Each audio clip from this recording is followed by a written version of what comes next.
Assalamualaikum warahmatullahi wabarakatuh.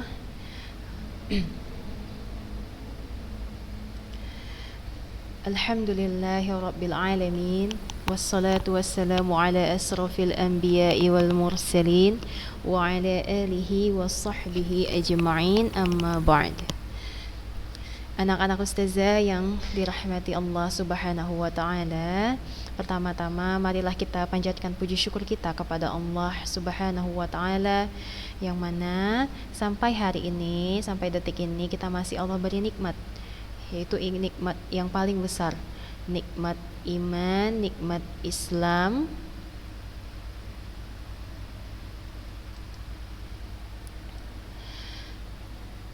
sehingga pada hari ini kita masih bisa melaksanakan ibadah-ibadah yang mendekatkan diri kita kepada Allah subhanahu wa ta'ala. Kemudian salawat dan salam marilah kita curahkan kepada baginda Nabi Muhammad sallallahu alaihi wasallam, Rasulullah, yang mana syafaat beliau kita harapkan di hari yang kemudian nanti. Dan semoga salawat itu juga tercurahkan kepada istri-istri beliau, sahabat-sahabat beliau, dan juga putra-putri beliau. Amin, Allahumma amin. Alhamdulillah, anak-anaknya ustazah sekalian, puji syukur kita kepada Allah. Pada hari ini kita masih Allah kasih beri kesempatan kembali untuk ketemu di pembelajaran daring kita, yaitu pembelajaran biologi pada hari ini. Alhamdulillah. Nah, anak-anaknya ustazah, karena kita udah kemarin sempat libur juga karena Idul Adha, jadi ya sempat terkendala yang kemarin harusnya kita pertemuan ketiga, tapi qadarullah sekarang kita lanjut ke pertemuan kita selanjutnya dari pertemuan yang udah minggu-minggu lalu kita laksanakan, kayak gitu ya. Karena oke, kita langsung masuk aja ya, untuk mempersingkat waktu kita langsung masuk aja. Oh iya, sebelum kita masuk ke materi kita, ustazah ingatkan kembali kepada anak-anaknya ustazah, jangan lupa pembelajaran hari ini dicatat, kemudian simak baik-baik, dituliskan baik-baik di buku catatannya, agar nanti insya Allah tujuannya kita mencatat agar dapat mengikat ilmu yang disampaikan, kemudian juga sebagai bentuk murojaah kita ketika kita tidak ingat apa yang kemarin ustazah sampaikan, jadi bisa dilihat di buku catatan. Kemudian juga kalau ada yang ingin ditanyakan atau ada yang ingin disampaikan terkait pembelajaran kita hari ini, bisa dituliskan di buku catatan sehingga tidak lupa. Begitu ya, Nak? Naam. Oke, kita masuk aja langsung ke pembelajaran kita hari ini. Pembelajaran kita hari ini itu hanya ada satu tema. Tema terakhir di bab 1, di bab ruang lingkup biologi.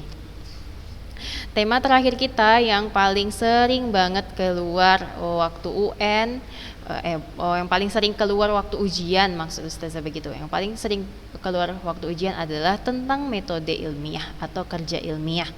Tentang metode ilmiah dan kerja ilmiah itu paling sering keluar. Nah, kita bahas ya, Nak.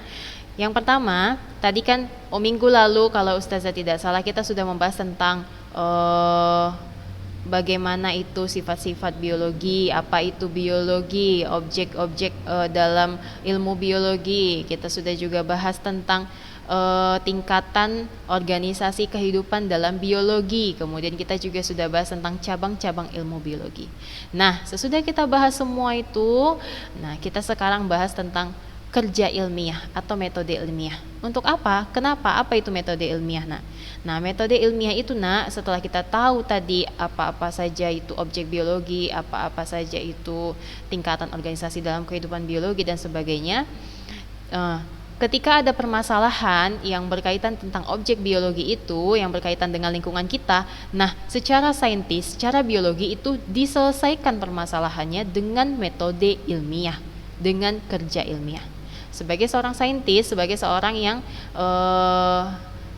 ingin mendapatkan fakta berdasarkan ilmiah, itu kita harus melaksanakan, maksudnya harus menyelesaikan permasalahan itu dengan cara kerja ilmiah atau dengan metode ilmiah. Begitu ya, Nak? Oke. Nah, cara kerja untuk meneliti makhluk hidup secara langsung dengan menerapkan langkah-langkah metode ilmiah. Nah, itu dia pengertian dari kerja ilmiah. Langkah-langkah metode ilmiah itu, yang pertama itu ada merumuskan masalah. Oh, sebelum merumuskan masalah ini ada dia yang namanya pemilihan masalah atau studi pendahuluan namanya. Pemilihan masalah. Jadi sebelum dirumuskan masalah itu, sebelumnya nanti ada itu yang namanya pemilihan masalah, tapi masih dalam ruang lingkup merumuskan masalah kayak gitu. Jadi sebelum melakukan suatu penelitian, terdapat dua hal yang harus dilakukan seorang peneliti, begitu.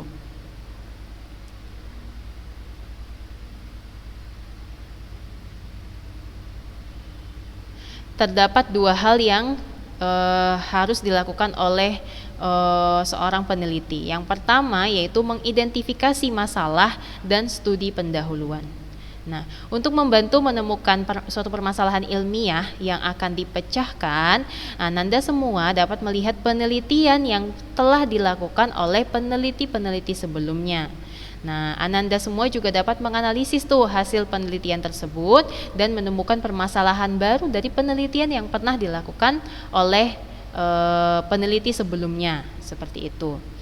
Kalau di bahasa ilmiahnya itu mencari gap. Gap itu adalah peneliti sudah melakukan penelitiannya, kemudian di dalam penelitiannya itu kita menemukan permasalahan baru atau gap kayak gitu, menemukan permasalahan baru atau gap yang permasalahan ini insya Allah bisa kita jadikan penelitian baru tapi bersumber dari penelitian sebelumnya, peneliti sebelumnya, begitu.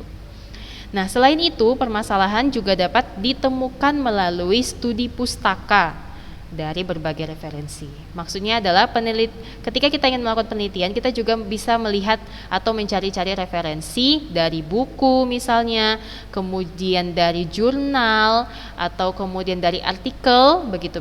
Jadi dengan kita membaca atau mencari referensi dari situ, kita mampu tuh menemukan permasalahan-permasalahan yang insya Allah permasalahan itu nanti sebagai modal awal kita melakukan penelitian.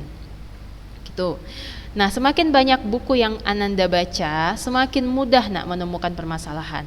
Nah, sumber permasalahan ilmiah juga dapat ditemukan melalui pengamatan observasi di lapangan. Jadi tidak hanya kita bisa mencari permasalahan itu lewat buku, lewat jurnal, ataupun lewat artikel, tetapi kita juga bisa mencari sumber permasalahan ilmiah itu di lingkungan kita dengan pengamatan langsung, seperti itu. Di lingkungan kita dengan pengamatan langsung. Misalnya kalau untuk lingkungan itu penelitiannya tentang sampah, begitu.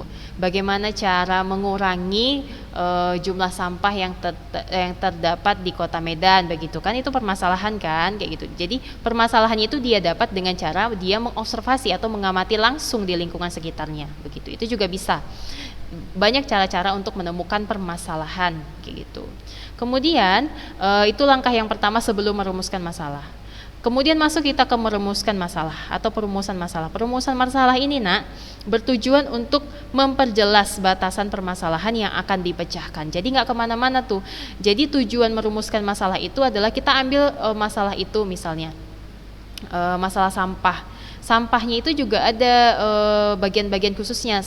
Dia sampahnya mau yang bagian mananya kayak gitu. Jadi terbatasi perumusan masalahnya, masalahnya tidak melebar kemana-mana, tidak terlalu luas begitu. Karena kalau terlalu luas juga penelitiannya kan akan makin besar, akan makin sulit begitu kalau tidak dirumuskan atau tidak dibatasi permasalahannya. Nah, untuk memperoleh rumusan masalah yang baik dapat dituliskan dengan kalimat tanya. Dengan kalimat tanya misalnya apa, bagaimana, mengapa gitu, 5W tambah 1H. Contoh misalnya rumusan masalahnya bagaimana pengaruh cahaya terhadap kecepatan pertumbuhan batang kacang hijau, begitu. Bagaimana pengaruh cahaya terhadap kecepatan pertumbuhan batang kecambah kacang hijau, kayak gitu kan. Nah, itu masalah kan. Tadi ciri-ciri kita merumuskan masalah adalah yang pertama kita menggunakan kalimat tanya. gitu, menggunakan kalimat tanya. Gimana ya pengaruh cahaya terhadap kecepatan pertumbuhan batang kecambah kacang hijau gitu, misalnya bahasa enaknya kayak gitu kan. Itu dapat tuh terumuskanlah masalahnya. Jadi masalahnya tuh ada batasannya, nggak melebar kemana-mana, hanya seputar batang kacang hijau begitu. Tidak seluruh aspek kacang hijau itu baik akar baik ini, enggak, tetapi dirumuskan, dibatasi begitu. Itu gunanya untuk merumuskan masalah. Nah, selanjutnya kita melakukan observasi data atau pengumpulan informasi. Nah, pengumpulan informasi ini bisa dalam bentuk studi referensi berupa misalnya teori dari buku, konsep-konsep dan hasil-hasil penelitian orang lain yang sesuai dengan masalah yang diajukan kayak gitu. Nah, sumber pengetahuan tersebut insya Allah nantinya dapat kita gunakan untuk memperoleh jawaban sementara dari permasalahan yang diajukan kayak gitu. Jadi sesudah kita dapat masalahnya tuh, bagaimana ya pengaruh cahaya terhadap kecepatan pertumbuhan kecambah kacang hijau kayak gitu kan, itu masalah. Lalu kita kumpulkan tuh informasi.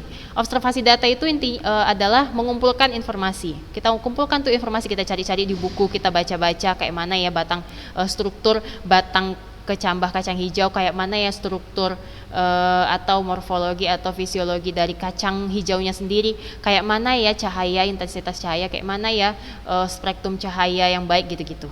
Jadi kita kumpulkan tuh informasi, kita kumpulkan informasi-informasi yang berkaitan dengan masalah yang sudah kita ajukan tadi. Gunanya untuk apa? Gunanya adalah untuk kita mampu memperoleh jawaban sementara dari permasalahan tadi yang kita ajukan. Jadi nggak ada gambaran kita, kayaknya nanti jawabannya kayak gini. Nah, tujuan supaya nanti dapat kayaknya jawabannya kayak gini deh gitu. Nah, salah satu caranya biar kita bisa begitu ada dengan kita mengumpulkan informasi dari buku, dari jurnal, dari hasil penelitian orang, dari artikel dan sebagainya kayak gitu. Nah, jadi kita mengumpulkan informasi. Setelah kita merumuskan masalah, kita mengumpulkan informasi atau mengobservasi data yang kita dapat. Selanjutnya, sesudah kita melakukan observasi data, kita mengajukan hipotesis. Mengajukan hipotesis di sini itu maksudnya adalah hipotesis itu adalah jawaban sementara atau dugaan sementara dari permasalahan yang diajukan. Nah, hipotesis ini bersifat teoritis ya nak, sehingga harus diuji kebenarannya. Hipotesis itu tadi apa? Hipotesis adalah jawaban sementara dari permasalahan yang kita ajukan. Misalnya tadi permasalahan yang kita ajukan adalah bagaimana pengaruh cahaya terhadap kecepatan pertumbuhan batang kecambah kacang hijau. Itu masalahnya kan. Habis itu kita kumpulkanlah informasi-informasi dari buku-buku tentang permasalahan yang tadi. Lalu kita ajukan hipotesis. Nah, hipotesisnya misalnya yang kita dapat dari sesudah kita mengumpulkan informasi dari buku itu, hipotesisnya atau jawaban sementaranya kita temukan bahwasanya, misal cahaya dapat mempercepat kecepatan pertumbuhan batang kecambah kacang hijau. Nah, gitu kan? Itu jawaban sementara tuh dari buku. Nah, dari referensi dari buku atau dari jurnal atau dari artikel kita dapatlah, oh kayaknya jawabannya kayak gini deh gitu. Kan tadi masalahnya adalah bagaimana pengaruh cahaya terhadap kecepatan pertumbuhan kecambah kacang hijau. Lalu kita kumpulkanlah informasi-informasi dari buku, dari jurnal, dari artikel. Lalu terajukanlah hipotesis. Nah, terajukanlah hipotesis atau jawaban sementara karena kita sudah mengumpulkan informasi dari buku tadi. Dapatlah jawaban sementaranya bahwasanya misalnya cahaya mempercepat kecepatan pertumbuhan batang kecambah kacang hijau. Kayak gitu ya nak. Kemudian selanjutnya sesudah kita mengajukan hipotesis, kita melakukan eksperimen atau percobaan kayak gitu. Tadi hipotesis atau jawaban sementara yang kita ajukan harus diuji kebenarannya dengan melakukan apa? Dengan melakukan eksperimen atau percobaan. Nah, sebelum melakukan percobaan, alat dan bahan yang akan digunakan itu harus ditentukan terlebih dahulu. Selain itu, nak, kita juga harus menentukan kelompok-kelompok percobaan. Ada dua kelompok kelompok percobaan dalam biologi, yaitu yang pertama adalah kelompok kontrol namanya. Nah, kelompok kontrol ini adalah kelompok yang tidak diberi perlakuan.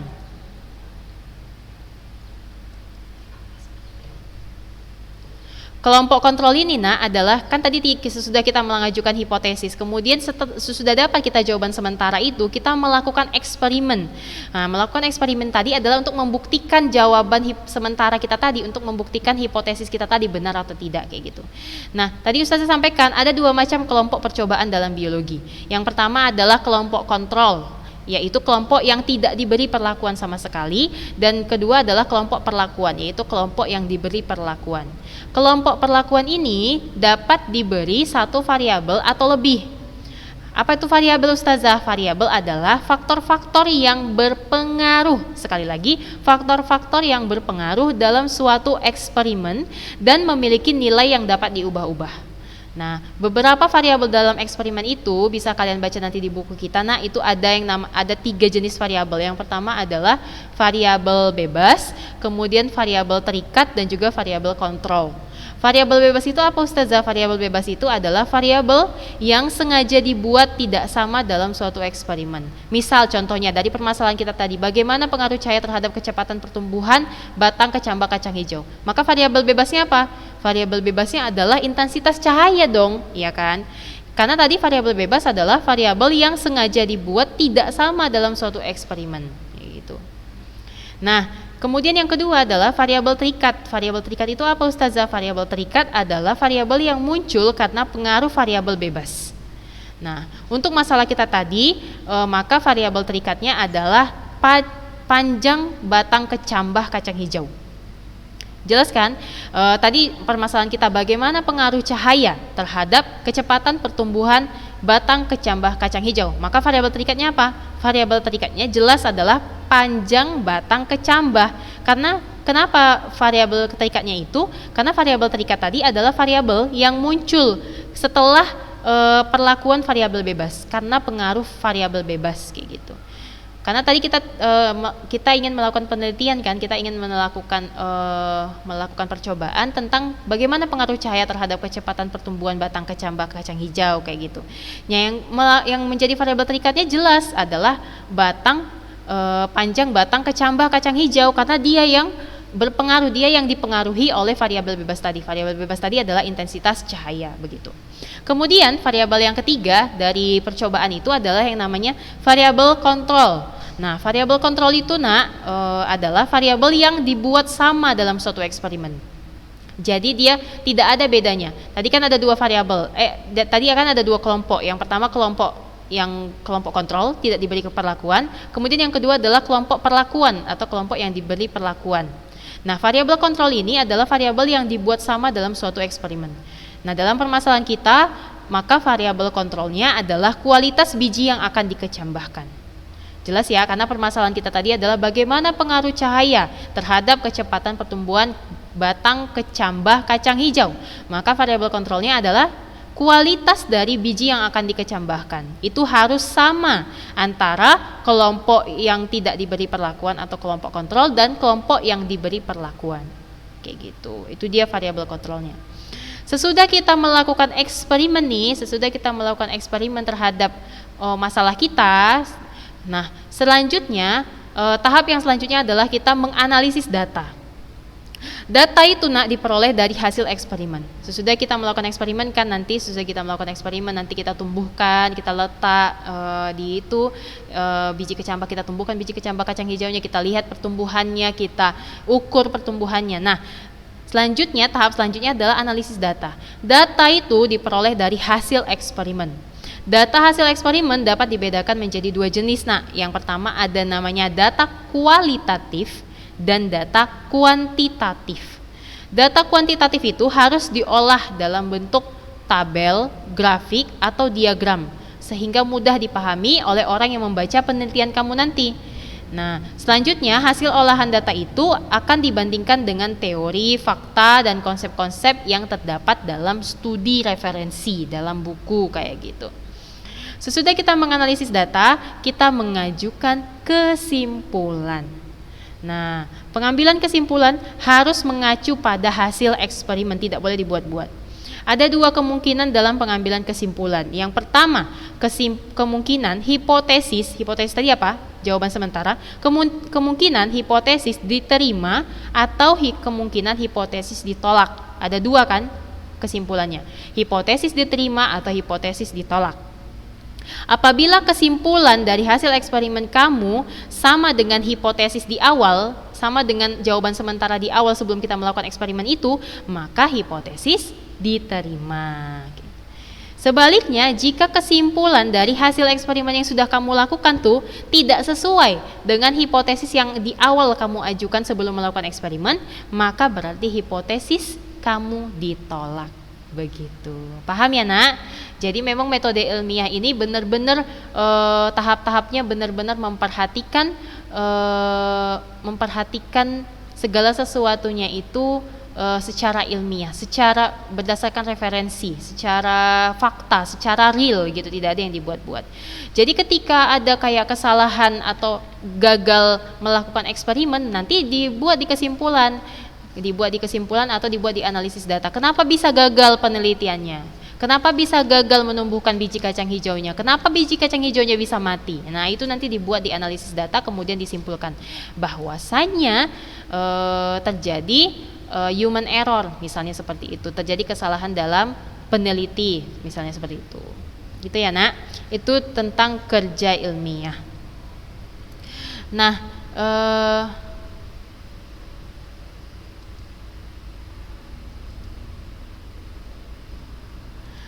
selanjutnya, kalau Ustazah tidak salah, di dalam buku kita itu, Nak, juga terdapat tentang metode ilmiah, tapi tidak banyak ya tentang metode ilmiah. Hanya sedikit saja di buku kita itu tentang metode ilmiah. Nah, di buku kita itu membahas secara garis besar yang pertama itu tentang apa itu biologi, kemudian apa itu nah ini dia. Kan hanya sedikit saja di sini tentang metode ilmiah. Tapi yang paling banyak di sini adalah tentang objek biologi, kemudian tingkat organisasi kehidupan, kemudian nanti ada cabang-cabang ilmu biologi. Tetapi tidak boleh disepelekan karena kebanyakan soal-soal itu nanti yang akan kamu hadapin itu banyak dia soal-soalnya berdasarkan metode ilmiah atau banyak ditanya tentang metode ilmiah ini. Makanya Ustazah jelaskan secara rinci-rincinya di satu pertemuan. Kita baca ya, Nak, sama-sama bahwa saya di dalam buku kita dalam pemecahan suatu masalah. Jelas ya tadi, dalam pemecahan suatu masalah, biologi memiliki cara kerja yang tersusun secara sistematis berdasarkan bukti. Jadi ketika kamu melakukan metode ilmiah itu harus memang benar-benar eksperimen atau percobaan yang kamu lakukan itu benar-benar harus real, harus ada bukti, tidak bisa menerka-nerka. Maka dari itu ketika kamu menemukan permasalahan biologi di lingkungan sekitar kamu sebagai seorang saintis atau ahli biologi, itu kamu harus memecahkan permasalahan di dalam lingkungan kamu itu dengan secara metode ilmiah, tidak boleh diterka-terka. Misalnya kayak kita punya masalah tadi sudah sampaikan kan, masalahnya adalah bagaimana sih pengaruh cahaya terhadap kecepatan pertumbuhan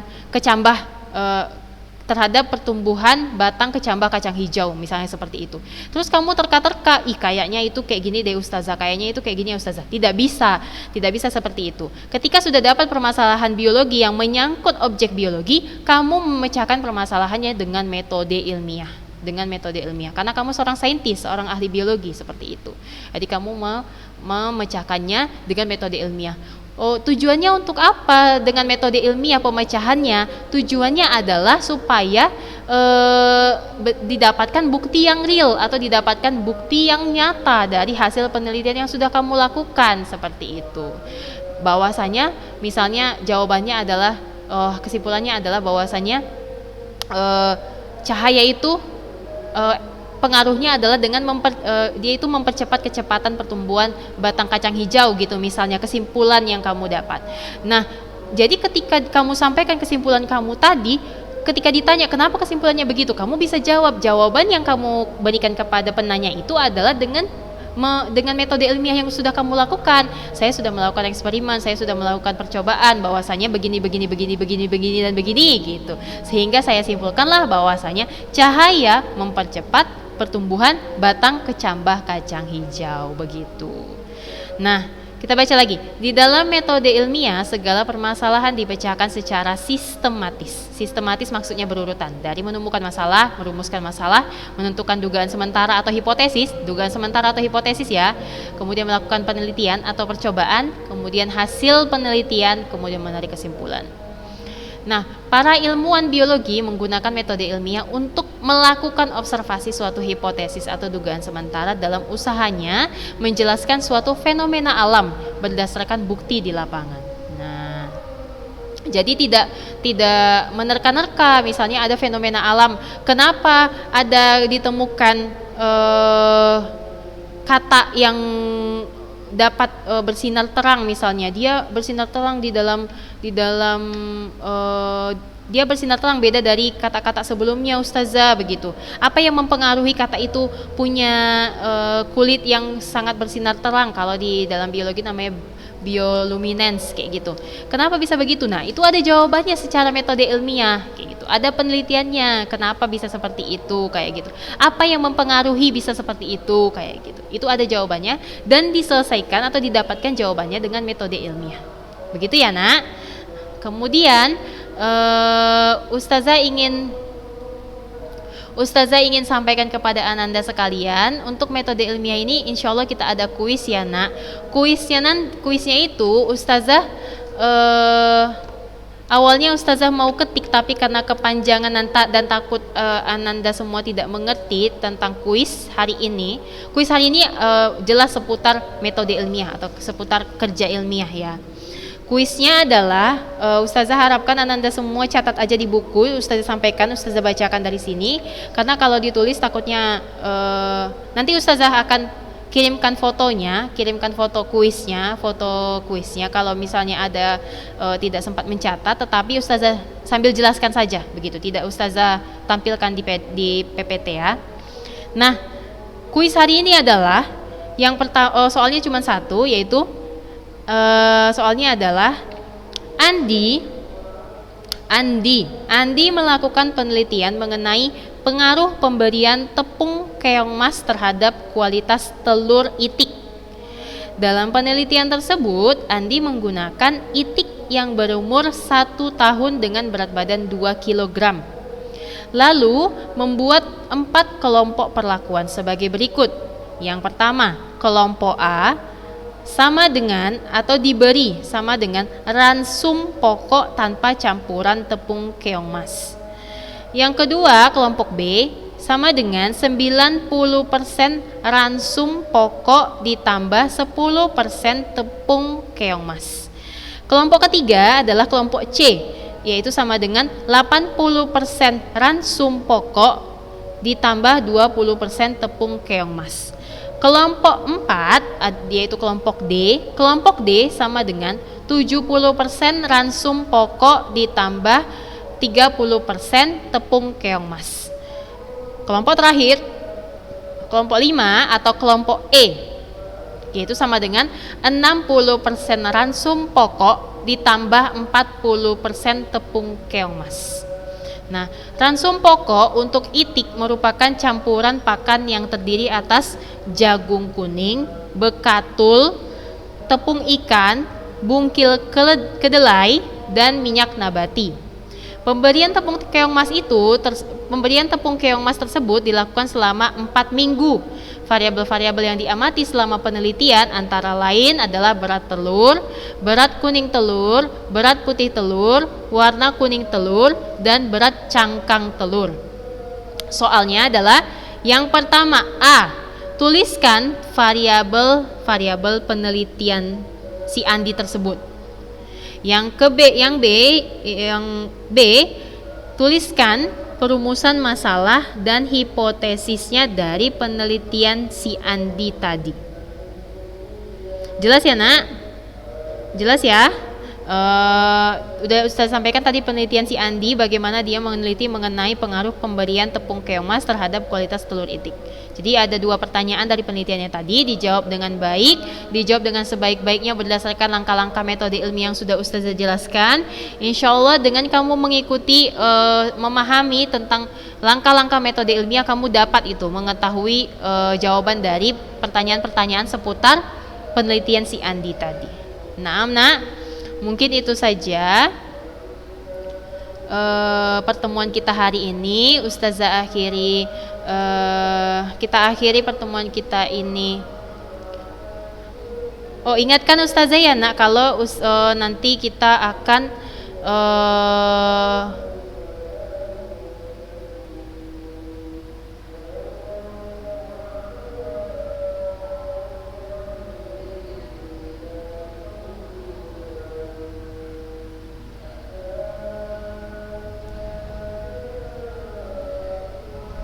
udah kak.